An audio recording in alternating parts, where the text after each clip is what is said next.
Como al comienzo de una vieja leyenda, los libros hablan de un tiempo, que se antoja tan lejano. Un periodo donde la gente aún se sorprendía. Una época de grandes avances y valientes hazañas. Una de esas hazañas fue la llegada del hidroavión Plus Ultra al puerto de Buenos Aires.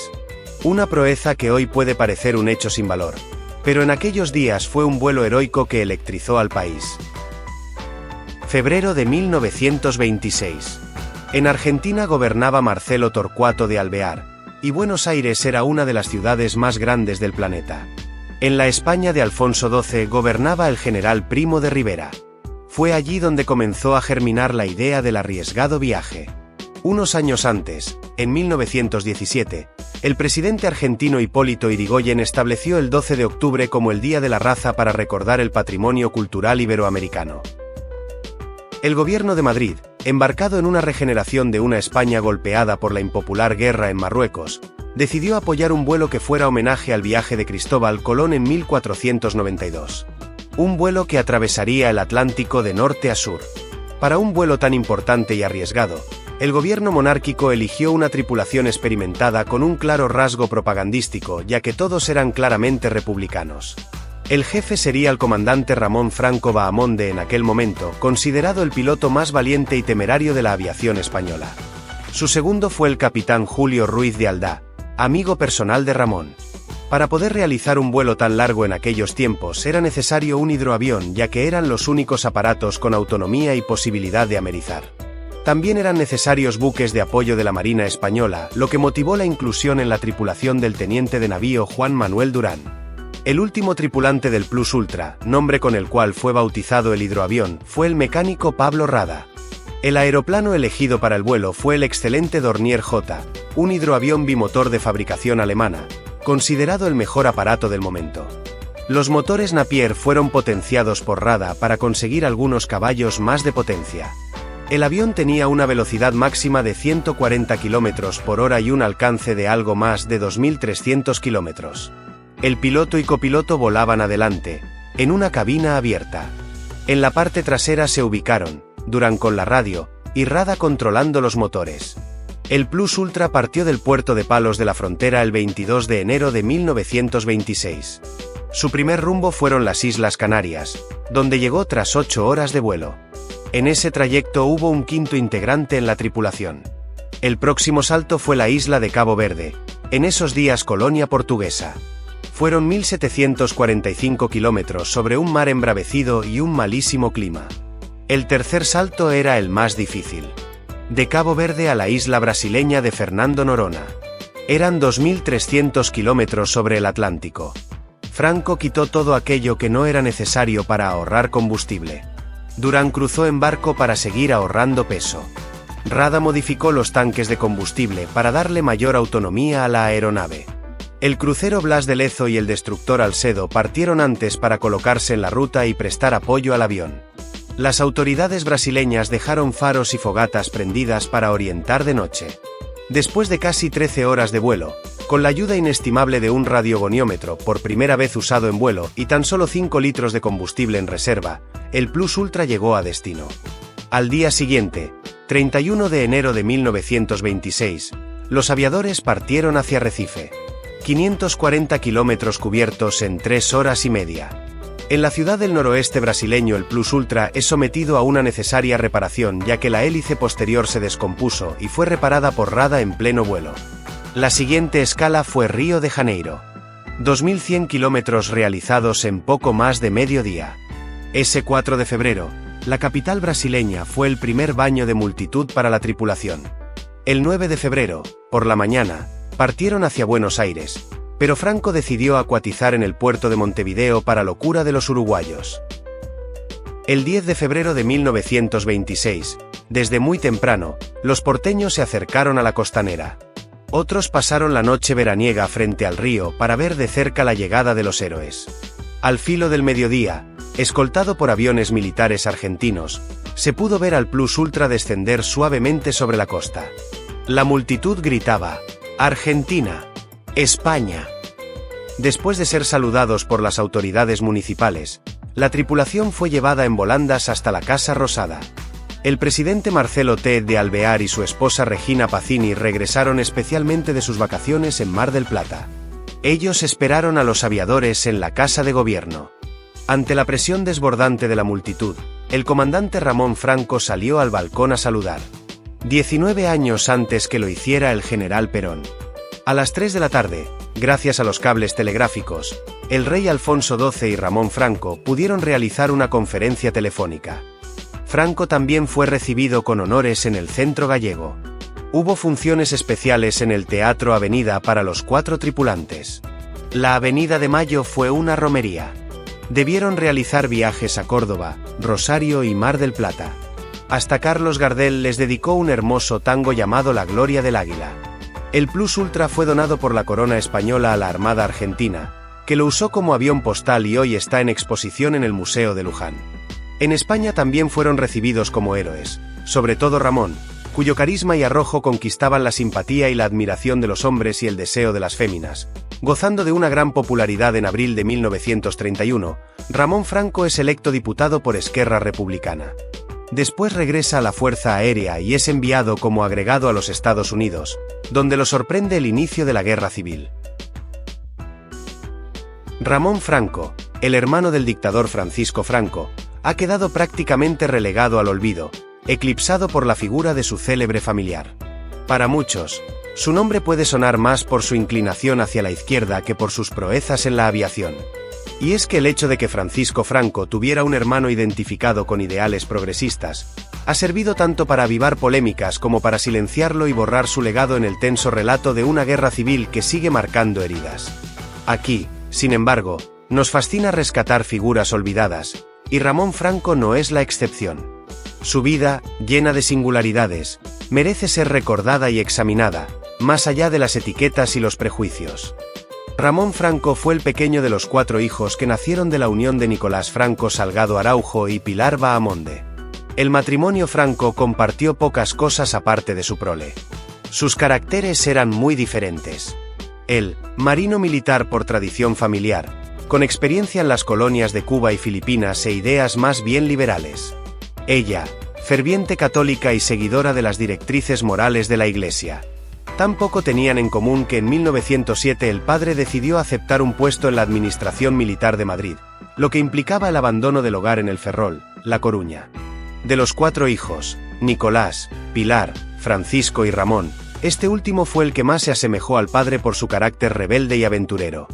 En cambio, su hermano Francisco, el futuro dictador de España, siempre se mantendría muy ligado a la madre, con quien compartiría un fiel seguimiento de las normas morales y sociales católicas. Ramón y Francisco se entenderían pocas veces en su vida adulta. Desde el inicio de sus respectivas carreras militares, Francisco se centró en progresar en el escalafón según lo establecido. En cambio, Ramón no dejaría escapar la ocasión de salirse del camino marcado y transgredir las normas. Fieles a 2 concepciones vitales dispares, poco a poco sus vidas tomarían derroteros opuestos. Ambos fueron destinados a Melilla, desde donde se controlaba la zona correspondiente al protectorado español de Marruecos. Allí Ramón haría gala de sus extravagancias y ocurrencias, que eran jaleadas por la tropa. Aprendía árabe, leía el Corán, vestía chilaba y mantenía un constante aspecto desaliñado, cabeza rapada y barba sin afeitar. Su temeridad en acción le granjeó el sobrenombre de Chacal, un mote que usaría orgulloso durante años. Pronto ese mismo carácter inquieto le llevó a interesarse por la aviación, una rama militar apenas inaugurada. Por ello se inscribe en el Servicio de Aeronáutica Militar y se forma como piloto en la base aérea de Cuatro Vientos, en Getafe. Ramón Franco disponía, sin duda, de la única cualidad indispensable en aquellos años para ser aviador: la osadía.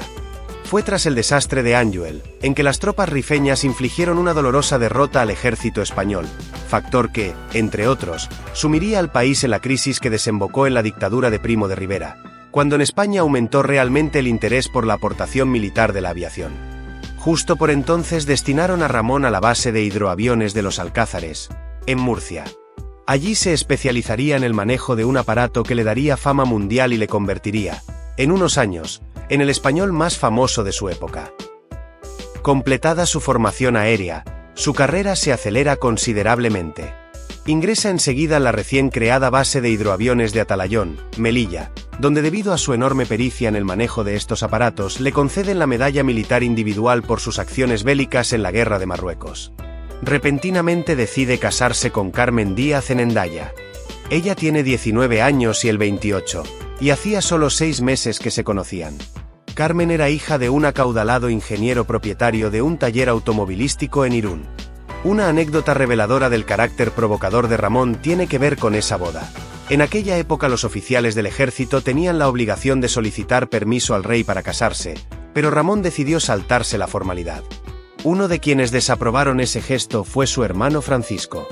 Corría 1925 cuando presenta el proyecto del RAID, vuelo a gran distancia, entre la península e Iberoamérica. La idea no era original. Sin embargo, tuvo una notable repercusión en la prensa desde el primer momento. El proyecto gustó a las autoridades de la dictadura, que se decidieron a subvencionarlo. Primo de Rivera, fiel a su talante populista, vio en la iniciativa un vehículo perfecto para publicitar la modernización del país. El propio Alfonso XIII también se entusiasmó con el vuelo y se entrevistó con la tripulación. En este concurso de hitos aéreos, el menor de los Franco se convirtió en un héroe nacional. Tras el RAID su fama fue enorme. El propio nombre del Plus Ultra se puso de moda, y Ramón era toda una personalidad, admirada y homenajeada por doquier. Incluso se atrevió a desafiar y hacer varios desplantes al propio Primo de Rivera, por cuya figura política sentía más bien desprecio. En ese olor de multitudes Ramón Franco se sentía a gusto.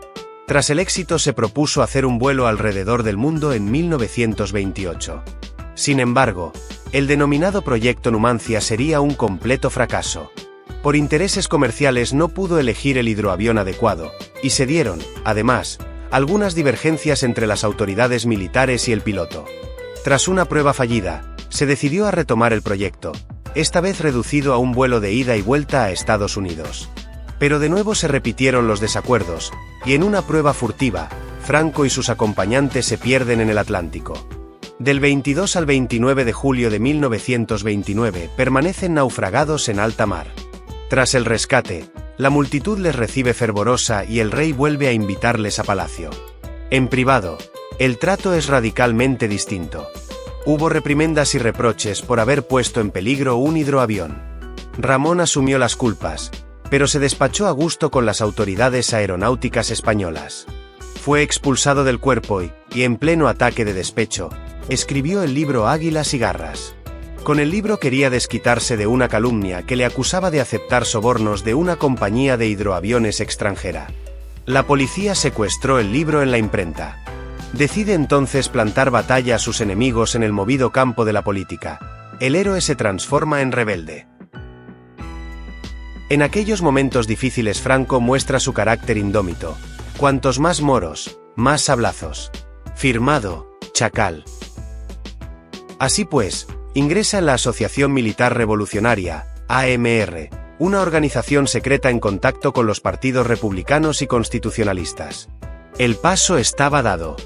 Se hace activista republicano y también masón.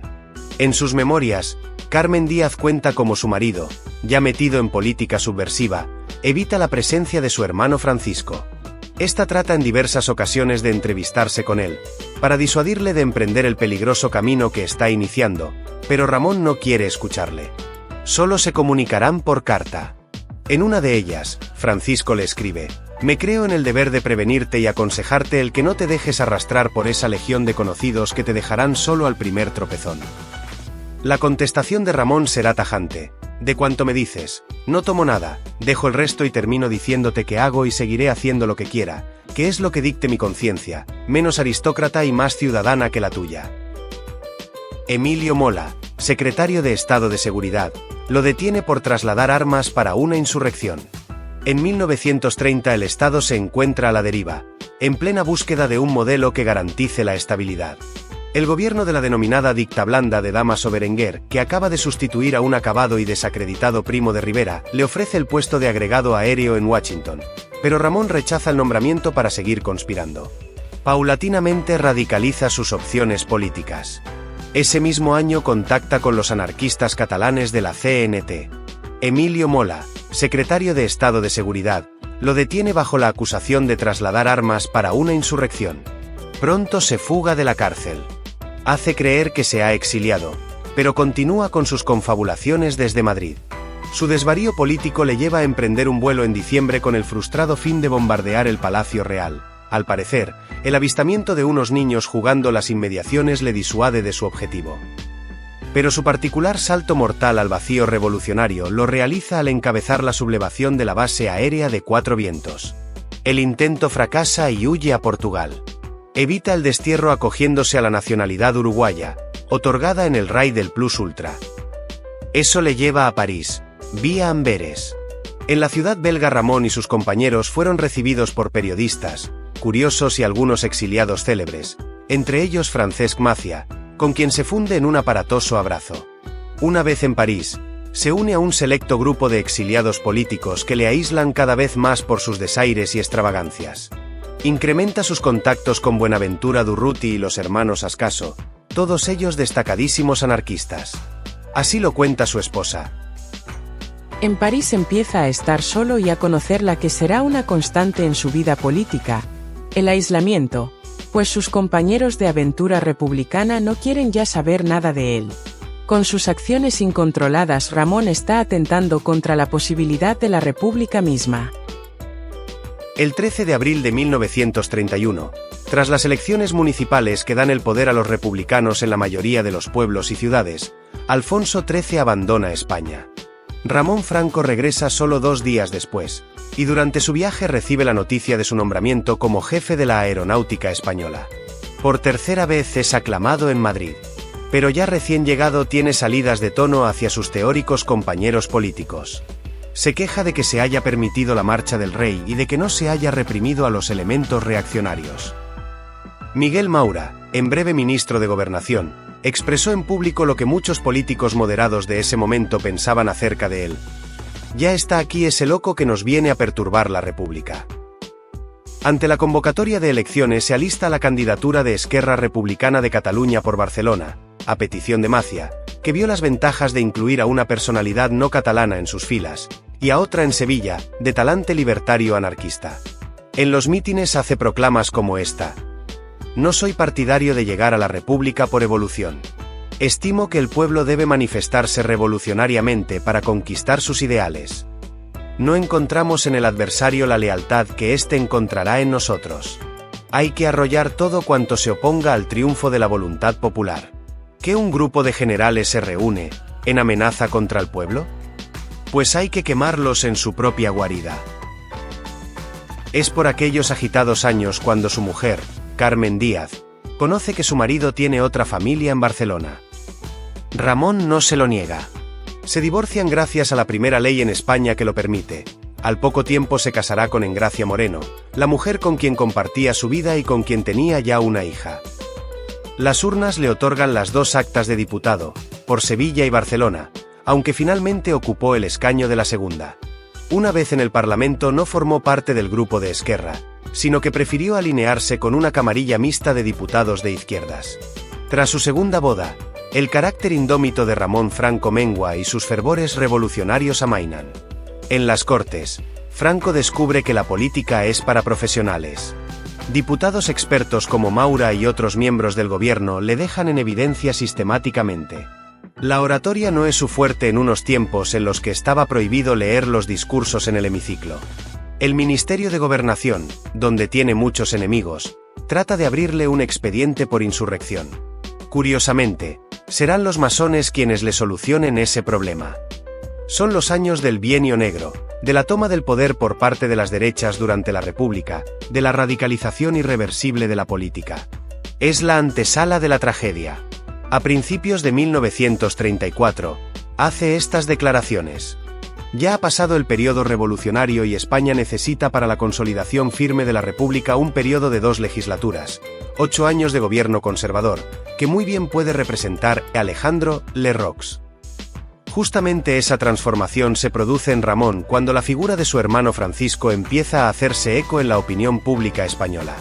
De hecho, la fama de Francisco superará a la de Ramón desde que el primero dirija la sangrienta represión de los obreros de la Revolución de Asturias, en octubre de 1934. Ese año, Ramón Franco vive dos acontecimientos que propiciarán un giro radical en su trayectoria. El gobierno de Lerroux le nombra agregado aéreo en Washington, esta vez si aceptará el puesto, y muere su madre, Pilar Bahamonde. Lo primero le permitirá distanciarse de las exaltadas compañías que tanto había cultivado en los años anteriores. Lo segundo le servirá para reiniciar una relación casi inexistente con su hermano Francisco. Tras el levantamiento de julio de 1936, la República le suspende de su cargo. Esperaba esta decisión, declara a la prensa estadounidense. En una entrevista con Associated Press, asegura: "Concedo que en España, cuando termine la lucha, será necesaria una dictadura fuerte. Pero una dictadura para la cual el bienestar de la nación sea lo primero. Lo que España necesita es una dictadura de clase media, que luche contra el gran capital y contra los trabajadores revolucionarios". Ramón se presentó en Salamanca, cuartel general de los golpistas, justo después de que su hermano fuera proclamado caudillo. En noviembre se le habilita en la escala militar y se le encomienda el mando de la base aérea de Baleares. Todos los antiguos enemigos del hermano díscolo se comieron el sapo, todos menos Alfredo Quindelán, responsable de la aeronáutica de Franco, quien elevaría una carta de protesta al generalísimo que nunca obtuvo respuesta. Nada más.